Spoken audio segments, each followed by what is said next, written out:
Bismillahirrahmanirrahim. Assalamualaikum warahmatullahi wabarakatuh.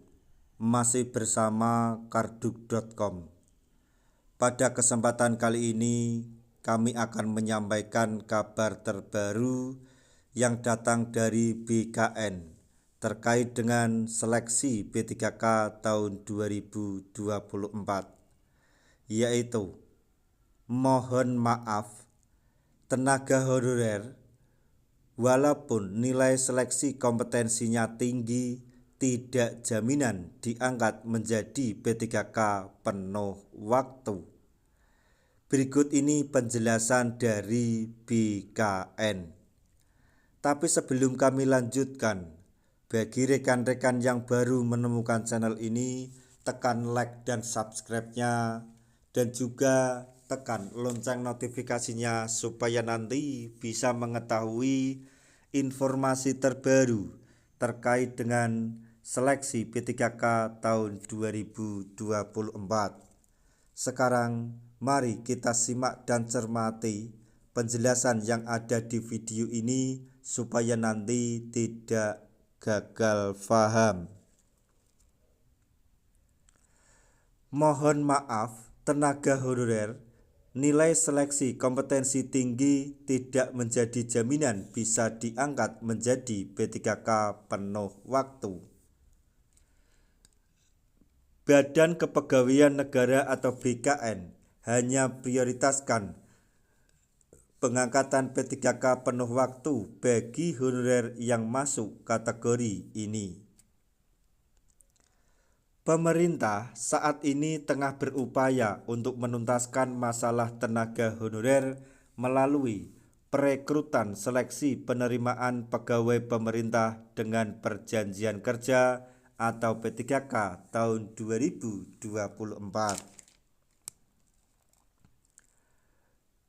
Rini Widiantini selaku Menpan RB saat menghadiri rapat kerja bersama Komisi 1 DPD RI menyampaikan bahwa pengangkatan tenaga honorer menjadi P3K sudah direncanakan sejak era pemerintahan Presiden Joko Widodo.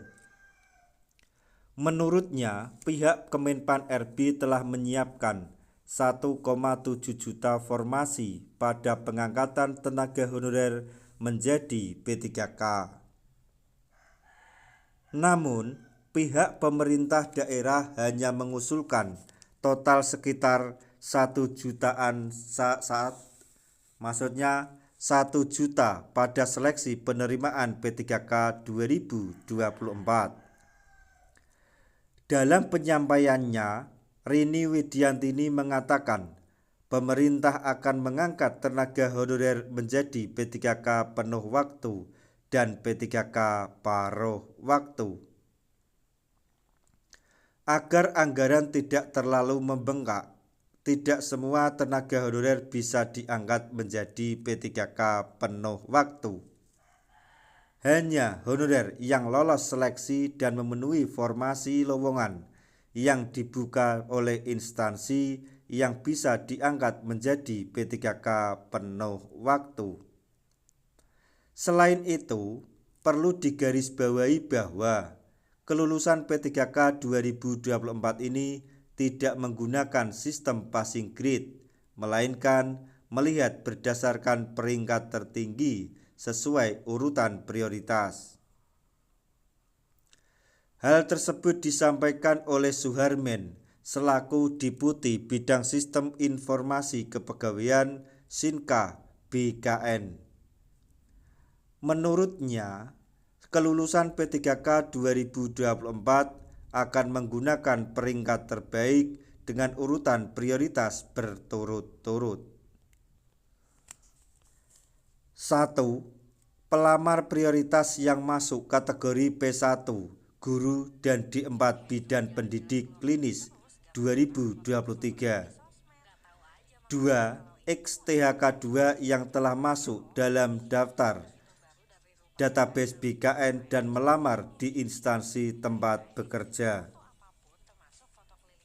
3. Tenaga honorer non-ASN yang masuk dan terdata di database BKN.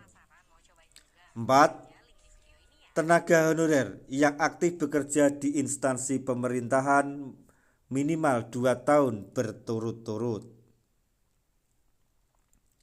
Hal yang sama juga disampaikan oleh Aris Widianto selaku Deputi Mutasi Kepegawaian BKN.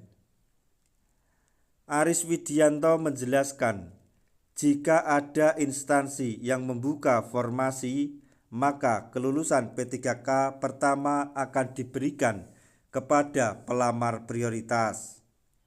Kemudian XTHK 2 selanjutnya pada honorer atau non-ASN yang terdata dalam database BKN.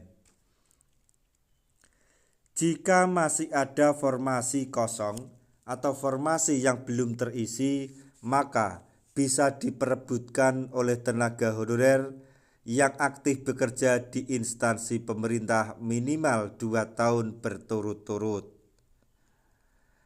Atas dasar ini bisa dibilang meskipun honorer mendapatkan skor atau nilai seleksi kompetensi yang tinggi, tidak bisa langsung dijamin bisa diangkat menjadi P3K penuh waktu, terlebih bagi honorer yang belum masuk database BKN. Kendati demikian, pemerintah juga memberi opsi bagi tenaga honorer untuk bisa diangkat menjadi P3K paruh waktu. Nah, itu tadi informasi yang dapat kami sampaikan, informasi terbaru untuk para tenaga honorer terkait dengan seleksi P3K tahun 2024, yaitu mohon maaf, kategori honorer mendapat nilai seleksi kompetensi tinggi atau tertinggi tidak jadi jaminan diangkat P3K penuh waktu. Semoga informasi ini dapat bermanfaat bagi rekan-rekan tenaga honorer semuanya. Di akhir video, kami mengucapkan banyak terima kasih. Wassalamualaikum warahmatullahi wabarakatuh.